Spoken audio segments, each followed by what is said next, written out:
some people, because it's what they've been told, believe that there's just one golden rule in life. The whole do unto others as you would have them do unto you thing. It's a pretty good rule. You know, I don't disagree that that's a golden rule. That's a good rule. But I think there are other golden rules out there. I think some of them are well known. I think others are more hidden, and you gotta kind of like discover them as you go along. If you're lucky, you'll come across someone who has a fix on some of these other golden rules, and they will share their golden rule with you. That's what I want to do right now. I have a bead on another golden rule.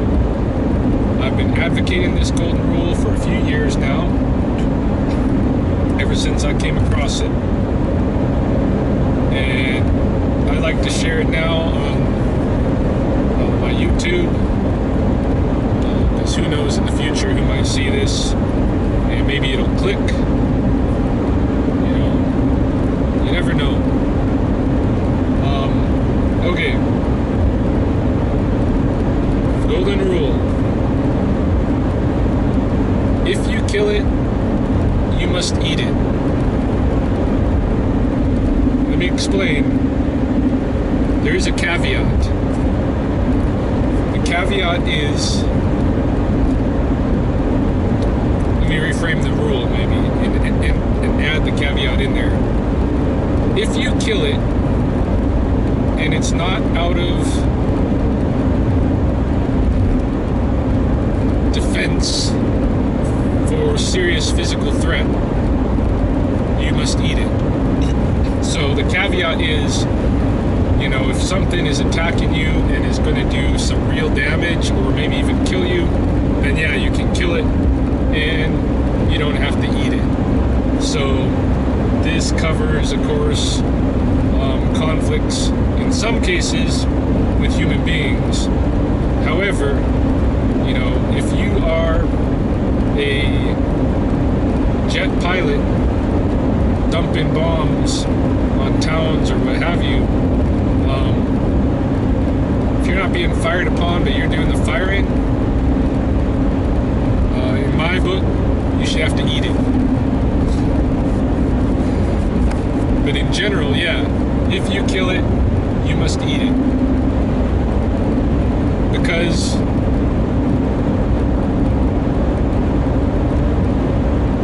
if you're not killing it to support life, then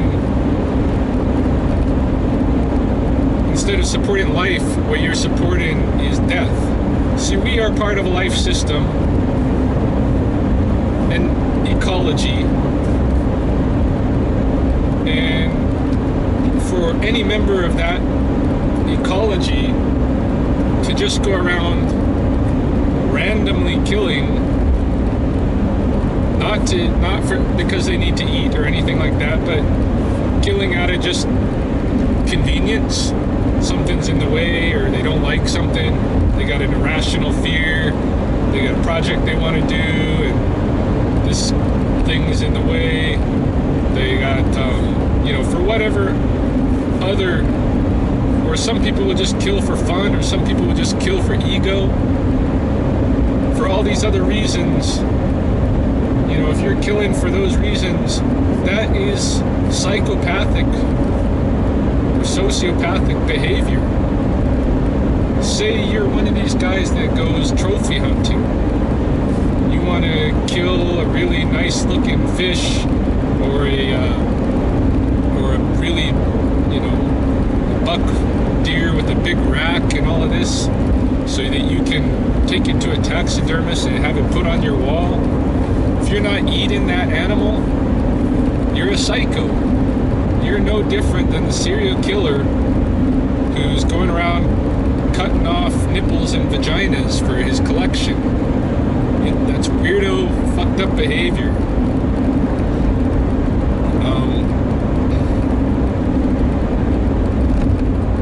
If you're killing,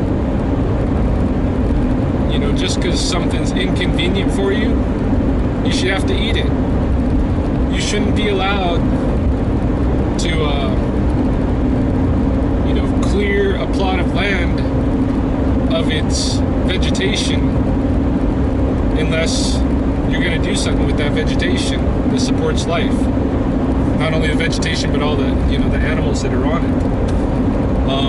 Just because it's convenient for you to spray insecticides on your garden and keep insects away, what you're doing is you're actually, you're killing, you're poisoning. And only just for your convenience. You think you're the only one in this life system that matters. Only your eating needs matters, and you don't want to be eating things that have possibly had insects on them. To me, that's selfish, screwed up, psychopath behavior in the context of the life system that we are eco-social members of. If you have a beehive on your front porch, unless they're like killer bees, you really don't have anything to worry about. Just leave them alone. If you have a bunch of deer mice in your house who may possibly have the hantavirus, well, then you need to go buy some live mouse traps and trap all those deer mice. If you have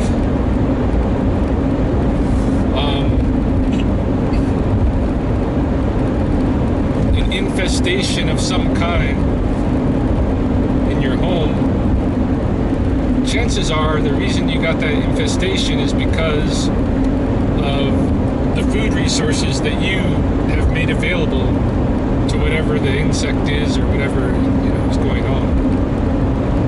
Same thing like if you got skunks and raccoons visiting your yard.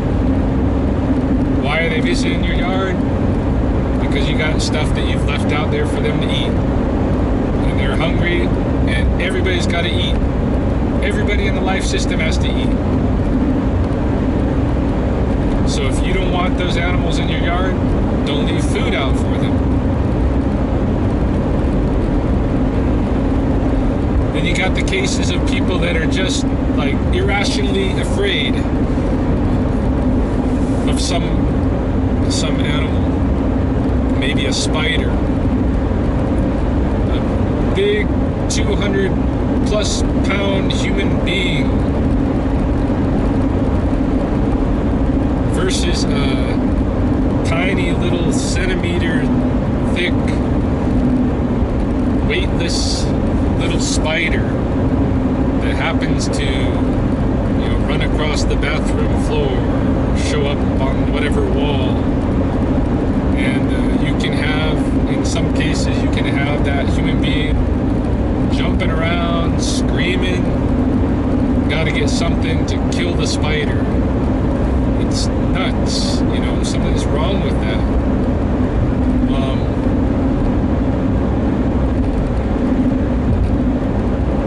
Snakes. A lot of people hate snakes. If they see a snake, they think you should kill the snake. What the fuck? I hate people like that. Does that mean when I come across one, I should be able to kill them? If you're gonna kill it, you gotta eat it. That's my golden rule. So yeah, if you want to continue being irrationally afraid of spiders so much that you gotta kill it, once you smash that spider, you better scrape it up and eat it.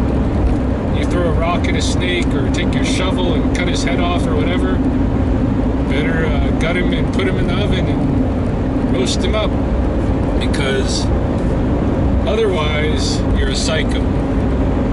Because you're doing things that are not for life, they are against life.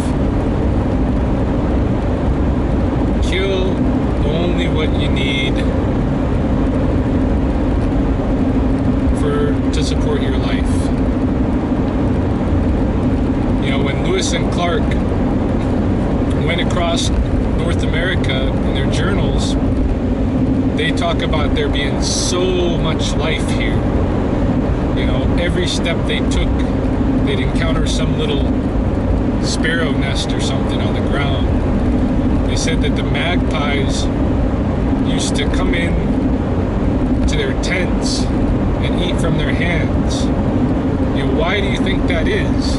That speaks to the relationship that the human beings had here before the culture of death rolled in. That there was such an abundance of animals. The plains where I live, it was like the Serengeti. There was even more life here than on the Serengeti.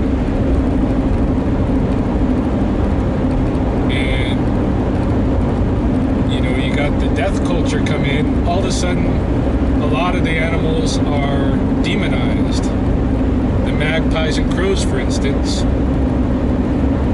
you know, were basically hunted, almost, you know, in the magpie's case, almost obliterated. Even today, there's towns in the United States where just because they don't like crows, they just don't like them. That's all. They don't like them. Why? No reason. They just don't like them because their culture told them not to. Because crows are evil. Because crows are black or whatever. They're evil. So, in order to keep the crows away, they'll kill some and put them in, you know, grotesque looking sprawled out forms, nail them to a board and hang those boards up for the other crows to see, so that the other crows will be so disgusted and in shock and fear of what these people in this place are about, that they will go out of town, and they do, you know, which shows what this kind of behavior really is. It's psychopath behavior.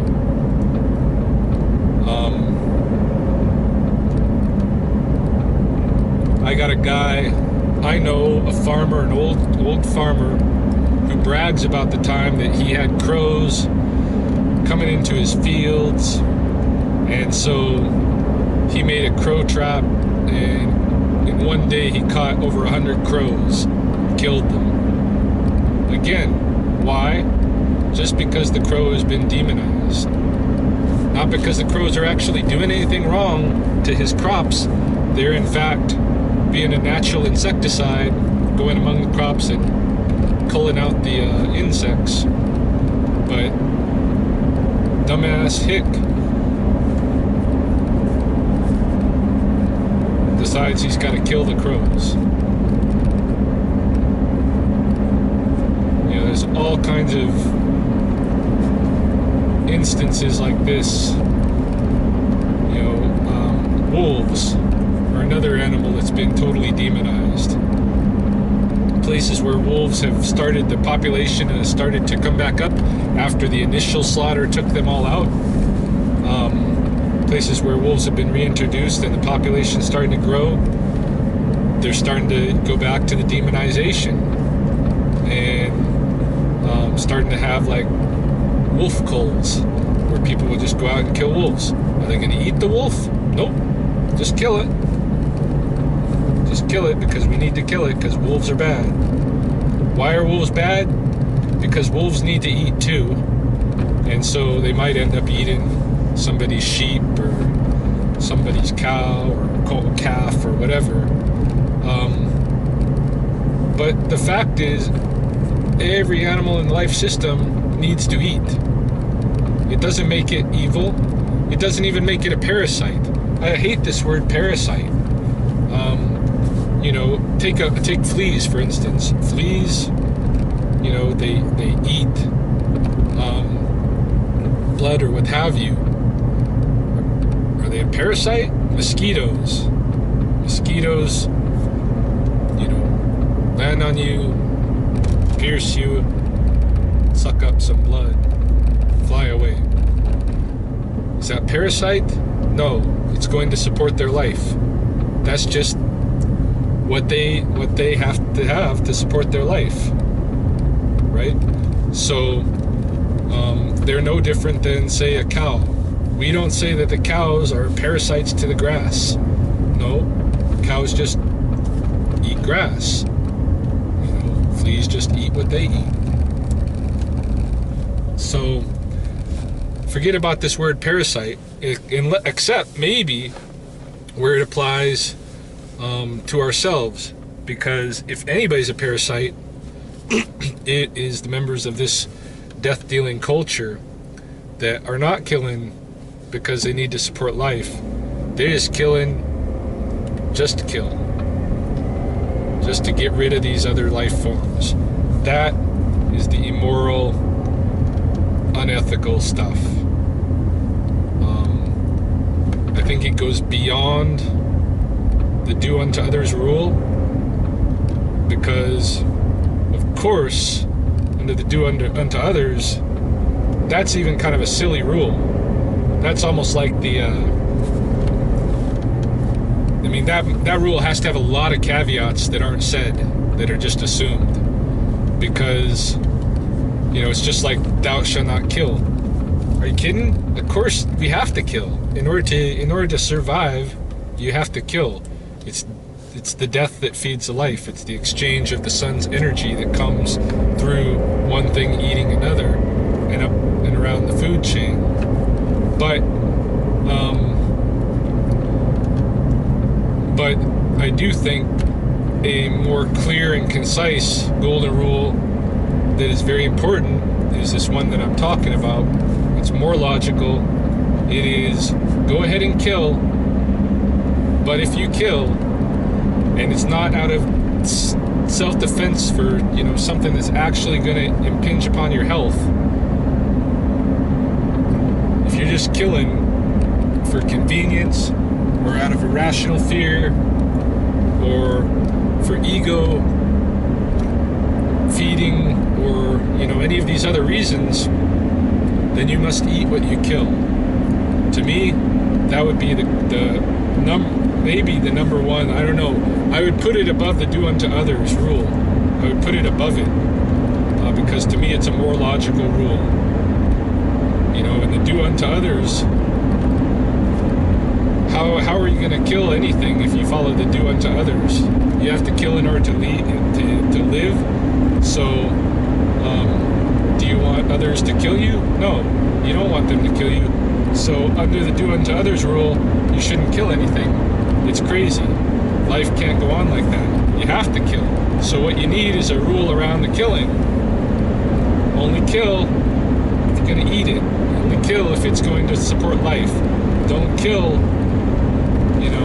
just because the death culture allows it to happen.